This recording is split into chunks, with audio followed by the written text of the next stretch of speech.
Hi అండి. ఎలా ఉన్నారు? ఈరోజు గులాబ్ జాము కొలతలతోటి చూపిస్తున్నానండి కొత్తగా చేసే వాళ్ళ కోసం. 1:30 కప్పు గులాబ్ జామ్ మిక్స్ ఉందండి. తర్వాత 1:30 కప్పు షుగర్ తీసుకోవాలి. షుగర్ ముందుగా నానబెట్టి పెట్టేసుకుంటే త్వరగా ఉడికిపోతుంది కరిగి.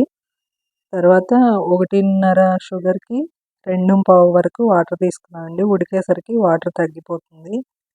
తర్వాత గులాబ్ జామ్ మిక్స్‌లో కాచి చల్లార్చిన పాలతో కొంచెం కొంచెం పోసుకొని చపాతీ పిండిలాగా కలిపెట్టుకోవాలండి.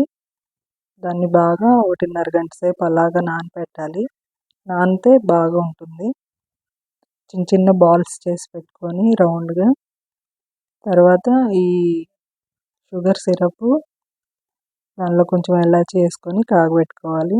కొంచెం కాగేసరికి బాగా ఉడికినట్టు అయ్యేసరికి సిరప్ కొంచెం తగ్గిపోతుంది. అందుకే వాటర్ కొంచెం ఎక్కువ తీసుకోవాలి స్టార్టింగ్‌లో. తర్వాత డీప్ ఫ్రైకి తీసుకొని ఎక్కువ సిమ్‌లో పెట్టుకోవాలండి. ఎక్కువ మంట పెట్టేస్తే మాడిపోతుంది. లోపలేమో ఉడకదు. తర్వాత సిమ్‌లో పెట్టుకొని చాలాసేపు వేయించుకోవాలి ఈ బాల్స్. సిరప్‌లో వేసేసుకోవడమే. బాగా ఎర్రగా కాగితేనే టేస్ట్ ఉంటుంది. తెల్ల తెల్లగా ఉంటే టేస్ట్ ఉండదన్నమాట. బాగా రెడ్‌గా అయితేనే రుచిగా వస్తుంది గులాబ్ జామ్. సిమ్‌లో పెట్టుకొని వేయించుకోవాలి. ఇది మాత్రం గుర్తుపెట్టుకోండి.